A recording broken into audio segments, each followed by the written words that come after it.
E aí, estudantes do portal, meu nome é Felipe Aniceto, sou professor voluntário do portal e estudante de letras português na Universidade Federal de Pernambuco. Você já parou para pensar se existe poesia sem verso? Pois a aula de hoje é sobre um movimento que aderiu à ideia de que existe. Esse movimento é o concretismo, uma vanguarda que, sem dúvida, mudou o modo como a gente lê e percebe a poesia. Galera, antes de tudo, é importante destacar que a chamada arte concreta surge na década de 20 em oposição à arte abstrata. A expressão arte concreta foi usada por Theo van Doesburg em Paris no Manifesto da Arte Concreta. Na revista Art Concrete, fundada em 1930, ele lançou as bases conceituais do movimento. Esse manifesto tinha mais ou menos 6 tópicos. O primeiro dizia que a arte é universal. O segundo dizia que a obra de arte deve ser inteiramente concebida e formada pelo espírito antes de sua execução. O terceiro dizia que o quadro deve ser inteiramente construído com elementos puramente plásticos, isto é, planos e cores.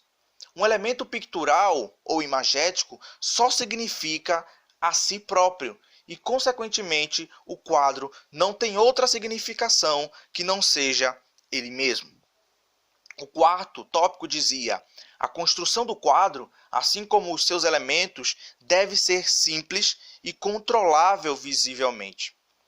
O quinto dizia: a técnica deve ser mecânica, isto é, exata, anti-impressionista.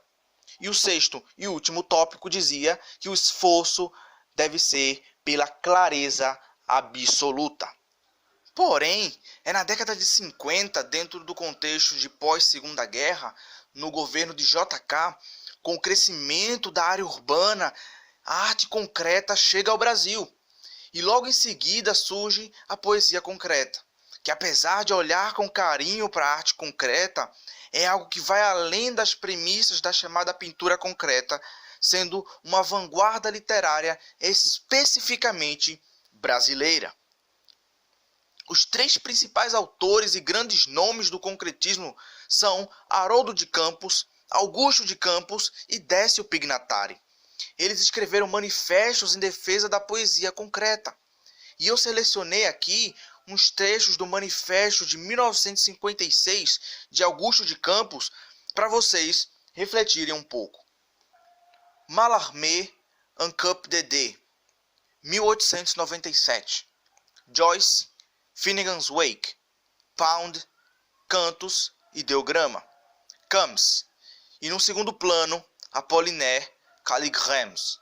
E as tentativas experimentais futuristas, dadaístas, estão na raiz do novo procedimento poético, que tende a impor-se à organização convencional, cuja unidade formal é o verso, livre, inclusive.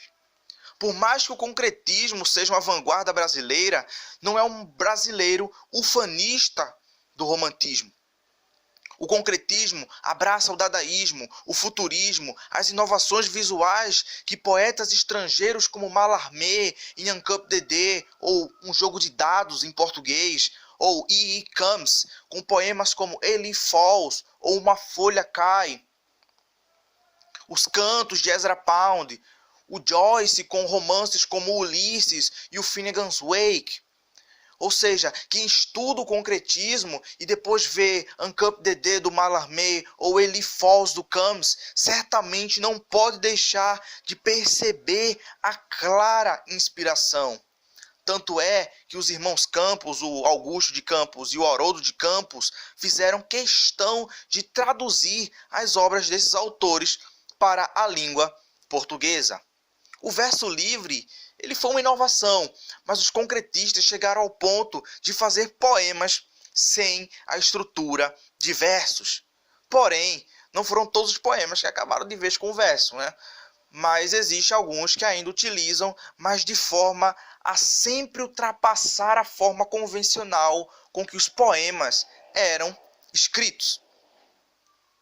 O poema concreto ou ideograma passa a ser um campo relacional de funções. Aqui, a gente vê que o poema concreto também pode ser chamado de ideograma. Mas que diabo é campo relacional de funções? Meu Deus! Mas calma aí, relaxa. É mais simples do que parece. Isso significa que para interpretar um poema concreto, a gente precisa relacionar palavras, imagens que aparecem para gerar significado. A forma do poema e as palavras do poema precisam ser relacionadas para a gente extrair dele algum significado ou vários significados. Além disso, os espaços em branco são muito importantes nesse tipo de poema. São, inclusive, imagens que a gente pode utilizar na hora de interpretá-lo. Verbo, voco, visual. É um termo usado pelo Augusto de Campos nesse mesmo manifesto para se referir ao fato de que o poema concreto é verbo, ou seja, palavra, texto, voco, que significa som, e visual, no sentido de imagem. Então ele é palavra, é som e é imagem.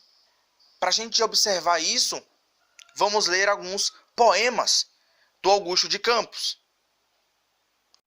Esse poema está no livro Viva Vaia, do Augusto de Campos. O fundo dos slides é em homenagem a esse livro, que, se você pesquisar, a capa é formada por esses triângulos brancos e vermelhos que formam justamente o nome do livro, que, inclusive, também é um poema concreto. Para interpretar esse poema é preciso que a gente relacione as partes dele. Veja que não tem versos, só blocos formados pela palavra luxo. Cada bloco forma uma letra. Se relacionarmos todos os blocos, teremos a palavra lixo. E aí temos duas palavras opostas, luxo e lixo. Se relacionarmos essas duas palavras, poderemos ter várias interpretações, como, por exemplo, tudo a que se chama luxo, quando visto de longe, de maneira mais ampla, não passa de lixo. Uma clara crítica ao glamour e à ostentação. Você consegue ver outras interpretações? Comenta aí.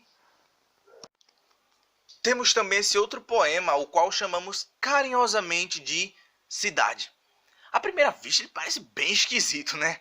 Mas lembre-se que é fundamental relacionar as partes do poema para extrair os significados. Aliás, você deve ter notado que tem dois colchetes com reticências dentro. Isso não faz parte do poema, tá? Isso só tá aí porque o primeiro verso, entre aspas, do poema é longo demais e eu não queria colocar e ficar parecendo 3 versos, o que ia estragar a experiência visual do poema. Depois você pesquisa no poema completo no Google e dá uma olhadinha. Eu, particularmente, acho esse poema incrível. É o meu favorito do Augusto de Campos. Esse poema, assim como muitos outros poemas concretistas, trabalha com a fragmentação das palavras, com um uso muito inteligente das raízes e dos sufixos. Perceba que o primeiro verso é formado somente por raízes. Atró, cadu, capá, causti, dupli, elasti, feró, entre outras. Se a gente relacionar a raiz e os sufixos cidade, sere e cité, a gente forma palavras em 3 línguas diferentes.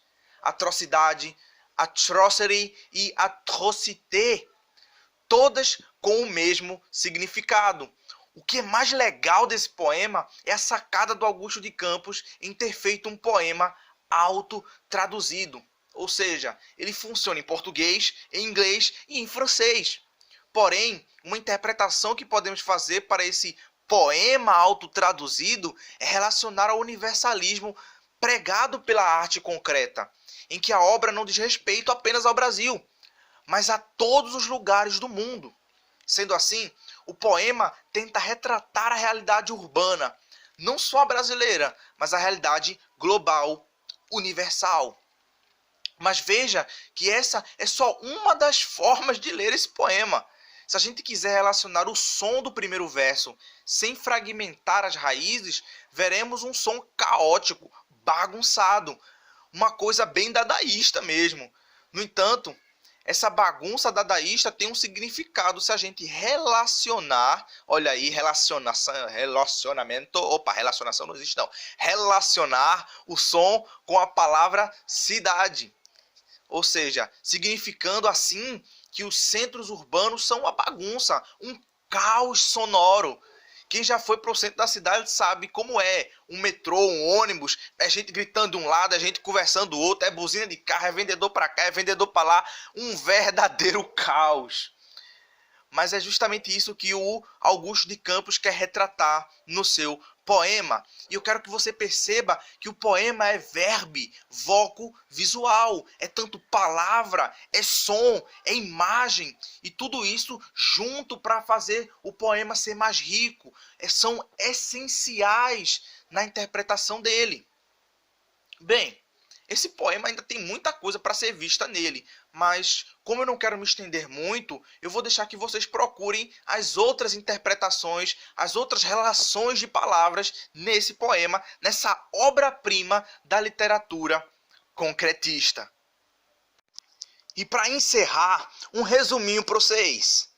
Quais são as características do concretismo? A quebra do verso, influências da arte concreta, do dadaísmo, do futurismo, de poetas modernos como Mallarmé, Camus, Pound, Joyce, Apollinaire, entre outros.